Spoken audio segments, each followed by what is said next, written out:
হুদ আলাইহিস সালামের নামে আল্লাহ তাআলা কালামুল্লাহ মাজিদে কোরআনুল কারীমে একটি সূরাও ডেডিকেট করেছেন, সূরাতুল হুদ। এটি কোরআনুল কারীমের ১১ নম্বর সূরা। আল্লাহ তাআলা ইরশাদ করছেন, ওয়া ইলা আদিন আখাহুম হুদা। আমি আদ জাতির কাছে হুদ আলাইহিস সালামকে প্রেরণ করেছিলাম। এই আদ জাতি আহকাফ এলাকায় বসবাস করত, যেটি সূরাতুল আহকাফে আল্লাহ তাআলা আমাদেরকে জানিয়েছেন। আল্লাহ ইরশাদ করছেন, ওয়াযকুর আখা আদিন ইয আনযারা কওমাহু বিল আহকাফ। হে নবী, আপনি কুরাইশদেরকে আদ জাতির কাছে প্রেরিত হুদ আলাইহিস সালামের ঘটনা আপনি তাদেরকে শোনান, যিনি আহকাফবাসীদেরকে সতর্ক করেছিলেন। আহকাফ এলাকায় অবস্থিত আদ জাতির কাছে আল্লাহ তাআলা হেদায়েতের বাণী দিয়ে হুদ আলাইহিস সালামকে প্রেরণ করেছিলেন। এখন আমরা জানার চেষ্টা করব যে এই আহকাফ এলাকাটি কোথায়। এই আহকাফ এলাকাটি বেসিকলি অ্যারাবিয়ান পেনিনসুলার একেবারে সাউদার্ন মোস্ট এলাকাতে পার্টে অবস্থিত, অর্থাৎ একেবারে দক্ষিণাঞ্চলে। আধুনিক যেই ম্যাপ, এই ম্যাপের হিসেবে যদি আমরা বলি, তাহলে ইয়ামানের হাদারামাউত শহর এবং ওমানের মাঝামাঝি একটা এলাকাকে আহকাফ এলাকা বলা হয়, এবং যেটিকে কালামুল্লাহ মাজিদে ইরামও বলা হয়েছে।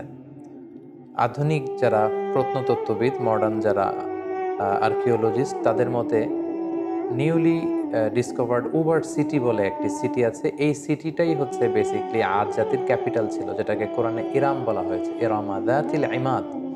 তারা অনেক উঁচু উঁচু প্রাসাদ বানাতো, লাফটি টাওয়ার্স তারা বানাতো তাদের এলাকাতে। সাইয়েদেনা হুদ আলাইহিস সালাম, তিনি ছিলেন ৫ জন অ্যারাবিয়ান প্রফেটের একজন, অর্থাৎ আরবি ভাষাভাষী ৫ জন ২৫ জন নবীর মধ্য থেকে ৫ জন নবী ছিল যারা অ্যারাবিয়ান প্রফেট ছিলেন, আরবি ভাষায় কথা বলতেন। হুদ আলাইহিস সালাম তার মধ্যে অন্যতম। সেই ৫ জন নবী হচ্ছেন হুদ আলাইহিস সালাম, সালেহ আলাইহিস সালাম, ইসমাঈল আলাইহিস সালাম, শুআয়ব আলাইহিস সালাম এবং মুহাম্মদ রাসূলুল্লাহ সাল্লাল্লাহু আলাইহি ওয়াসাল্লাম। এই ৫ জনই আরবি ভাষায় কথা বলতেন। এবার আমরা জানবার চেষ্টা করব যে আদ জাতির কিছু ফিচার্স, তাদের ক্যারেক্টারিস্টিক্স কেমন ছিল, তাদের স্বভাব, তাদের অভ্যেস, তাদের গুণাবলী কেমন ছিল। আমরা কালামুল্লাহ মাজিদ থেকে জানতে পারি যে তারা ছিল শাদীদুল বাতশ, খুব শক্তিশালী, খুব মাইটি একটা নেশন ছিল আদ জাতি। এবং তারা ছিল মুত্রিফুন ওয়া আগনিয়া, অত্যন্ত ধনী, বিলাসী যাপনের অধিকারী তারা ছিল। তাদের আন্ডারে অনেক বাগান ছিল, তাদের এলাকায় অনেক ঝর্ণা ছিল, পশু সম্পদ দিয়ে আল্লাহ তাআলা, কৃষিজ সম্পদ দিয়ে আল্লাহ তাআলা তাদেরকে সমৃদ্ধ করেছিলেন। এবং তাদের বিল্ডিংগুলো ছিল অনেক উঁচু উঁচু, বিনাউহুম শামিখুন ওয়া আলিন, অনেক উঁচু টাওয়ার তারা বানাতে পারত, এবং তারা মূর্তি পূজা করত। এই হচ্ছে ইন জেনারেল আদ জাতির কিছু বৈশিষ্ট্যের কথা আমরা কোরআন সুন্নাহ থেকে পাই। আমরা যদি সরাসরি কালামুল্লাহ মাজিদের দিকে তাকাই, তাহলে দেখব যে কালামুল্লাহ মাজিদ আমাদেরকে বলেছে তারা উঁচু স্থাপনা নির্মাণে খুব পারদর্শী ছিল। এবং সাইয়েদনা নূহ আলাইহিস সালামের কওমের পরেই আল্লাহ তাআলা আদ জাতিকে এই পৃথিবীতে স্থলাভিষিক্ত করেছেন। আল্লাহ তাআলা ইরশাদ করেছেন, ইয জাআলাকুম খুলাফা মিন বা'দি কওমি নূহ ওয়া যাদাকুম ফিল খালকি বাসতা। তোমাদেরকে আল্লাহ তাআলা নূহ আলাইহিস সালামের কওমের পরে পৃথিবীতে স্থলাভিষিক্ত করেছেন, এবং ওয়া যাদাকুম ফিল খালকি বাসতা, তোমাদেরকে আল্লাহ ফিজিক্যালি ওয়েল বিল্ড করেছেন। অর্থাৎ খুব সুঠাম দেহের অধিকারী ছিল আদ জাতির লোকজন। আদ নেশনের লোকজন অত্যন্ত শক্তিশালী, সুঠাম দেহের অধিকারী ছিল। এবং সূরা শুআরাতে আল্লাহ তাআলা আদ জাতির ব্যাপারে বলছেন যে, আতাবনুনা বিকুল্লি রিইন আয়াতান তা'বাসুন। তোমরা কেন প্রতিটি রোড ক্রসিংয়ে বা প্রতিটি উঁচু জায়গায় কেন তোমরা বড় বড় লফটি টাওয়ার্স, অনেক উঁচু উঁচু টাওয়ার তোমরা কেন বানাচ্ছ? ওয়া তাত্তাখিযুনা মাসানিআ লাআল্লাকুম তাখলুদুন। আর তোমরা বড় বড় রয়্যাল প্যালেস বানাও, রাজপ্রাসাদ বানাচ্ছ, এবং তোমরা ভাবছো এই প্রাসাদগুলোই তোমাদেরকে পৃথিবীতে চিরকাল বাঁচিয়ে রাখবে। তোমরা চিরকালের জন্য পৃথিবীতেই প্রাসাদের মধ্যে থাকতে পারবে, এমনটি তোমরা ভাবো। ওয়াইদা বাতাসতুম বাতাসতুম জাব্বারিন। আর যখন তোমরা অ্যাটাক করো কোনো জাতিগোষ্ঠীর উপর, তোমরা ভয়ঙ্কর ভাবে অ্যাটাক করো, খুবই আগ্রাসী মনোভাব নিয়ে অ্যাটাক করো। অর্থাৎ আদ জাতি খুব দুর্ধর্ষ একটা জাতি ছিল, যারা আশেপাশের অন্যান্য জাতির উপর অত্যাচার চালাতো, তাদেরকে যখন অ্যাটাক করতো খুব মারাত্মকভাবে তারা অ্যাটাক করতো। এবং সূরাতুল ফজর আল্লাহ তাআলা ইরশাদ করছেন, ইরামা যাতিল ইমাদ আল্লাতী লাম ইউখলাক মিসলুহা ফিল বিলাদ। তাদের আবাসস্থল ছিল ইরাম এলাকায়, যেটাকে আমরা বলেছি বিশাল আহকাফ রিজিয়নের মধ্যে আদ জাতির ক্যাপিটাল ছিল এই ইরাম, যেটাকে আধুনিক সময়ে মডার্ন আর্কিওলজিস্টরা এটাকে উবার্ট সিটি বলে, যেটাকে বলছে উবার্ট সিটি, এটাই ছিল বেসিক্যালি আদ জাতির ক্যাপিটাল বা রাজধানী। এবং সেখানে যাতিল ইমাদ, তারা বড় বড় স্থাপনা নির্মাণে খুবই পারদর্শী ছিল। আল্লাতী লাম ইউখলাক মিসলুহা ফিল বিলাদ, এরকম বড় বড় কনস্ট্রাকশন, এরকম বড় বড় স্থাপনা পৃথিবীতে অন্য কোনো জাতিগোষ্ঠীর মধ্যে তৎকালীন সময়ে দেখা যেত না, যেটা তারা তাদের এলাকাতে এই স্থাপনাগুলো করেছিল। এবং সবচেয়ে বড় ব্যাপার হচ্ছে যে তারা খুব অহমিকা বোধ করতো, অহংকার করত, এটা নিয়ে খুব একটা বোস্টফুল ভাব তাদের মধ্যে ছিল, একটা ইন্টালিজেন্স ছিল, একটা প্রাইড ছিল যে আমরাই সেরা, আমরাই সবচেয়ে বড়, আমাদেরকে শেষ করে দেওয়ার মতো কেউ নেই, যেটা সরাসরি কোরআন কোট করেছে। আল্লাহ তাআলা ইরশাদ করেছেন, ফাআম্মা আদুন ফাস্তাকবারু ফিল আরদ, আর আদ জাতি পৃথিবীতে অহংকার প্রদর্শন করেছিল, বিগাইরিল হক, অন্যায়ভাবে তারা নিজেদেরকে অনেক বড় বলে মনে করত, বড়ত্বের ঘোষণা দিত খুব বেশি বেশি। ওয়াকালু মান আশাদ্দু মিন্না কুওয়া, আর তারা বলতো আমাদের চাইতে শক্তিশালী আবার কে আছে, we are the mighty nation, আমরা হচ্ছি এই পৃথিবীর মধ্যে সবচাইতে শক্তিশালী জাতি, আমাদেরকে হারিয়ে দিতে পারে, আমাদেরকে ধ্বংস করে দিতে পারে, আমাদেরকে নিশ্চিহ্ন করে দিতে পারে এমন কোনো শক্তি পৃথিবীতে জন্ম নেয়নি। এভাবে তারা বুক ফুলিয়ে অহংকার প্রকাশ করত।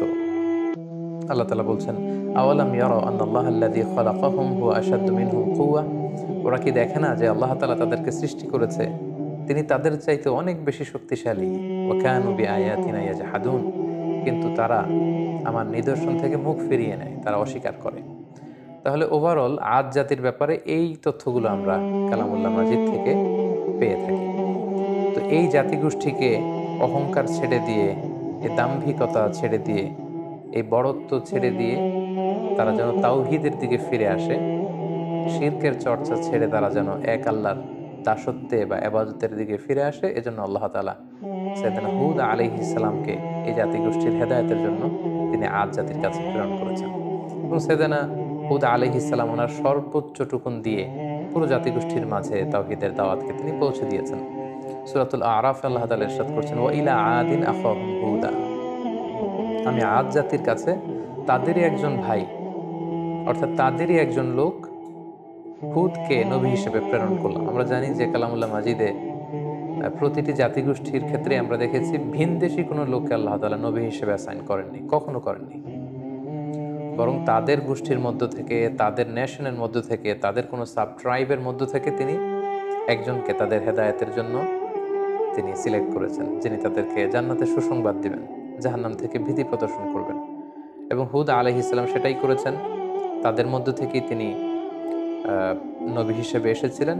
এবং সব নবীরা যে তাওহীদের দাওয়াত দিয়েছেন, সাইয়েদনা হুদ আলাইহিস সালাম সেই তাওহীদের দাওয়াতই তার জাতিগোষ্ঠীর কাছে তিনি পেশ করেছেন। তিনি বলেছেন, ইয়া কওমি আবুদুল্লাহ মা লাকুম মিন ইলাহিন গায়রু আফালা তাত্তাকুন, হে আমার জাতিগোষ্ঠীর লোকেরা, তোমাদের কি হলো, কেন তোমরা এক আল্লাহকে রেখে দিয়ে এত এত মূর্তির ইবাদত করছো, আফালা তাত্তাকুন, তোমরা কি আল্লাহকে ভয় করবে না?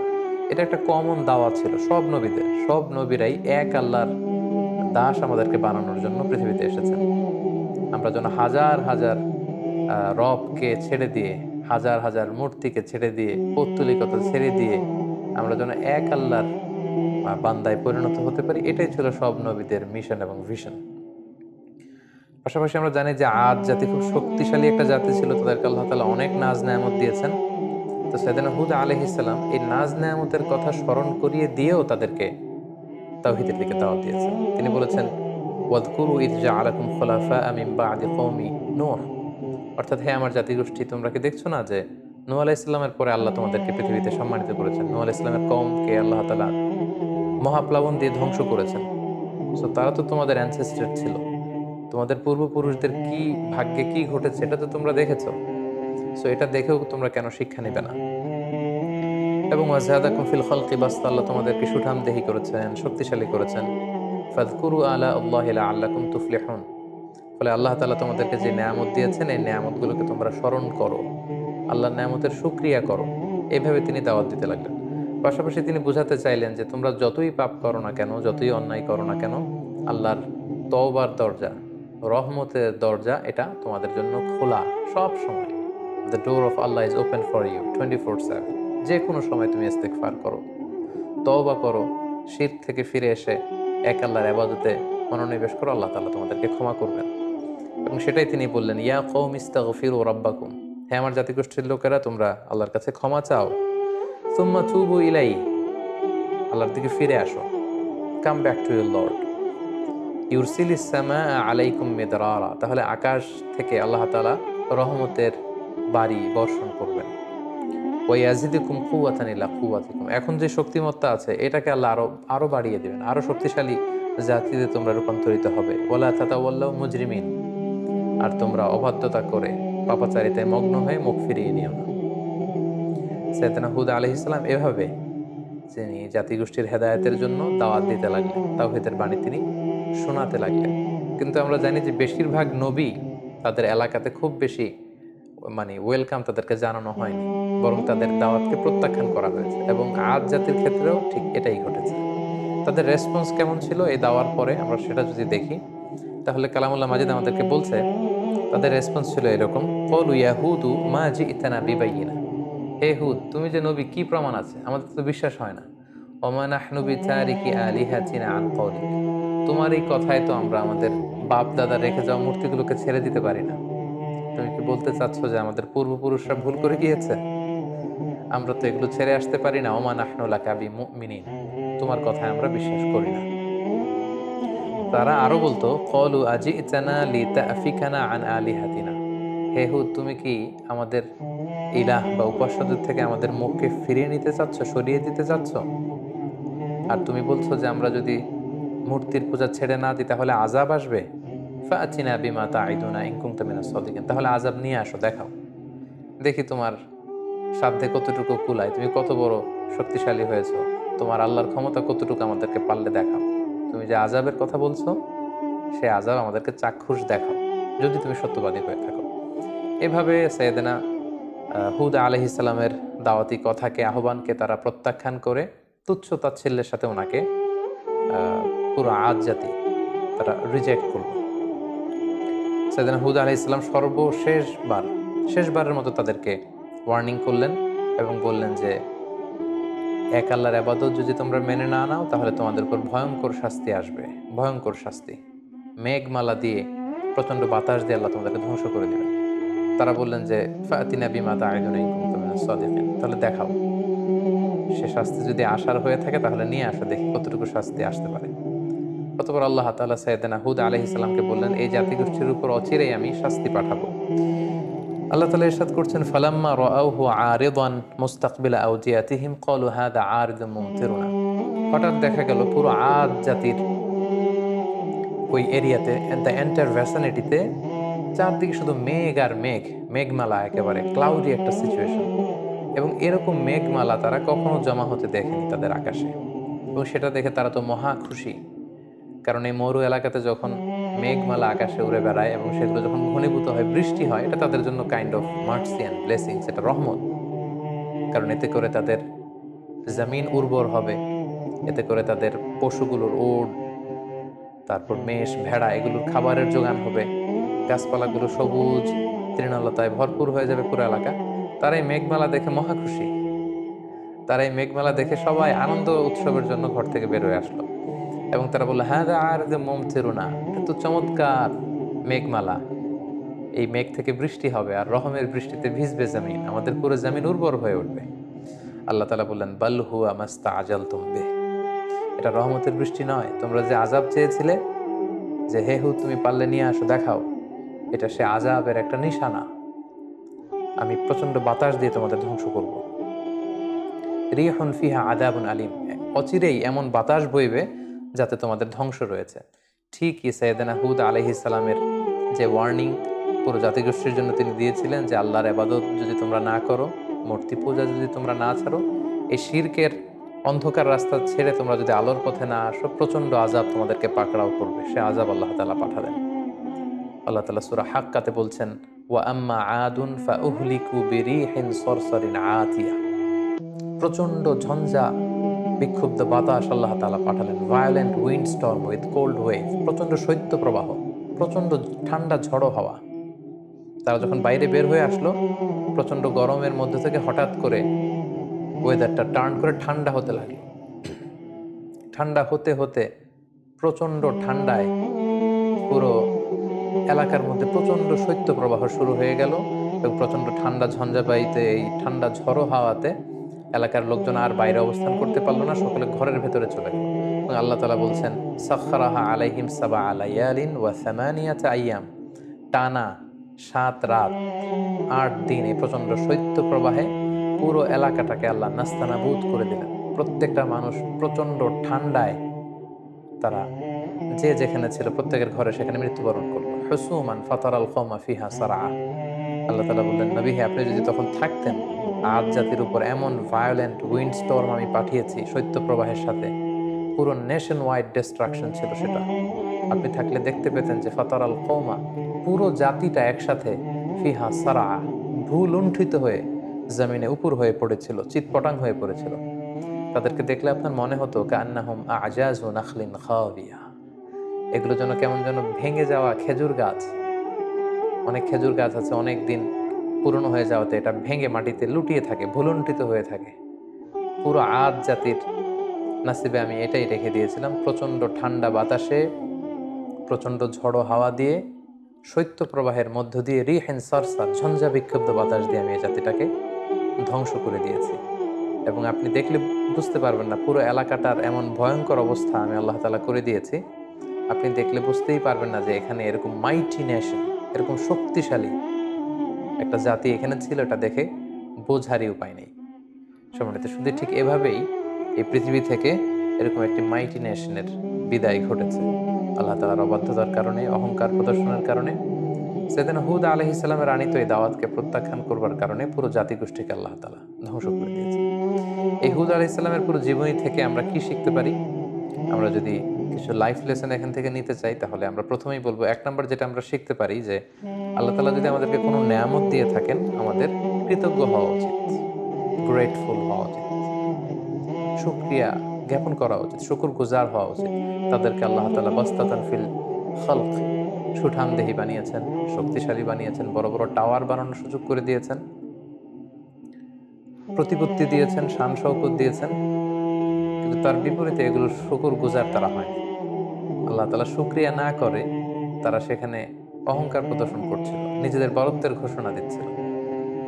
সো এই শিক্ষাটি আমরা নিতে পারি, আল্লাহর কোনো নেয়ামত পেলে যেন আমরা নেয়ামতের শুকরিয়া করি। আল্লাহ তাআলা বলছেন, লা ইন শাকারতুম লা আযীদান্নাকুম ওয়া লা ইন কাফারতুম ইন্না আযাবি লাশাদীদ। যদি তোমরা আমার নেয়ামতের শুকরিয়া করো, আমি আল্লাহ তাআলা এই নেয়ামতকে আরো বহুগুণ বাড়িয়ে দেব। আর যদি না শুকরি করো, তাহলে জেনে রাখো আমার শাস্তি বড় ভয়ঙ্কর। ২ নাম্বার যে শিক্ষাটি আমরা পাই সেটা হচ্ছে আমাদের হিস্ট্রি থেকে শিক্ষা নেওয়া উচিত। অর্থাৎ ইতিহাস থেকে আমাদেরকে শিক্ষা নিতে হবে। একটা কথা বলা হয় এরকম যে ইতিহাসের সবচেয়ে বড় শিক্ষা হচ্ছে যে মানুষ ইতিহাস থেকে শিক্ষা নিতে চায় না। কারণ আমরা কালামুল্লাহ মাজিদের আয়াত থেকে আমরা জানতে পেরেছি ইমিডিয়েটলি আফটার কওমে নূহ তারা পৃথিবীতে এসেছিল। আদ জাতিকে আল্লাহ তাআলা নূহ আলাইহিস সালামের কওমের পরেই মহাপ্লাবন দিয়ে যখন পুরো নূহ আলাইহিস সালামের মুশরিক কওমকে আল্লাহ ধ্বংস করেছেন, তারপরে আদ জাতি এসেছিল। সো তাদের হাতের নাগালেই ছিল সেই ঘটনা, কিভাবে বন্যা হয়ে পুরো পৃথিবীবাসী শেষ হয়ে গিয়েছিল আল্লাহ তাআলার অবাধ্যতার কারণে। সো এটা ভুলে যাওয়াটা তাদের জন্য বুদ্ধিমত্তার পরিচয় ছিল না, বরং সেখান থেকে তাদের শিক্ষা নেওয়া দরকার ছিল। সো এটাও আমরা এখান থেকে শিখলাম যে ইতিহাস যেন আমরা ভুলে না যাই, আমরা যেন ইতিহাস থেকে শিক্ষা নিতে পারি। ৩ নাম্বার যে শিক্ষাটি আমরা এখান থেকে পেতে পারি সেটা হচ্ছে অহংকার এবং ঔদ্ধত্যের শেষ পরিণতি হচ্ছে ধ্বংস। আল্লাহ তাআলা তাদেরকে অনেক শক্তি দিয়েছেন, তারা অনেক শক্তিশালী একটি জাতি ছিল, মাইটি নেশন ছিল, কিন্তু তাদের অহংকার এবং অধ্যত্বের কারণে কিন্তু আল্লাহ তাআলা ধ্বংস করে দিয়েছেন। কারণ অহংকারকারীদেরকে আল্লাহ তাআলা কখনোই পছন্দ করেন না। হাদিসে কুদসিতে, সুনান ইবনে মাজায় একটি হাদিস এসেছে, হাদিসে কুদসি, সেখানে আল্লাহ তাআলা ইরশাদ করছেন, আল কিবরিয়া উ রিদাই, অহংকার হচ্ছে আমার চাদর, ওয়ালা আযামাতু ইজহারি, আর বড়ত্ব হচ্ছে আমি আল্লাহর লুঙ্গি। ফামান নাযাআনি ওয়াহিদাম মিনহুমা আলকাইতুহু ফিন নার ওয়ালা উবালি, যে আমার এই চাদর ধরে টান দেয়, অর্থাৎ যে অহংকার করতে চায়, যে নিজেকে নিজের বরত্বের ঘোষণা দিতে চায়, সে কেমন যেন আমার চাদর, আমার লুঙ্গি ধরে সে টান দিচ্ছে। সো যে আমার অহংকারের এই এই চাদর ধরে টান দেয়, তাকে আমি জাহান্নামে নিক্ষেপ করবো। ওয়ালা উবালি, আই ডোন্ট কেয়ার। আল্লাহ বলেন তাদের দিকে আমি ভ্রুক্ষেপ করবো না। সো আমরা যেন আল্লাহর দেয়া নেয়ামতের শুকরগুজার হতে পারি, আমরা যেন ইতিহাস থেকে শিক্ষা নিতে পারি, এবং সব সময়ের জন্য আমরা যেন অহংকার এবং ঔদ্ধত্যকে পরিহার করে বিনয়ী বান্দা হতে পারি। আল্লাহ তাআলা আমাদের সবাইকে কথাগুলো বুঝার ও আমল করার তৌফিক দান করুক।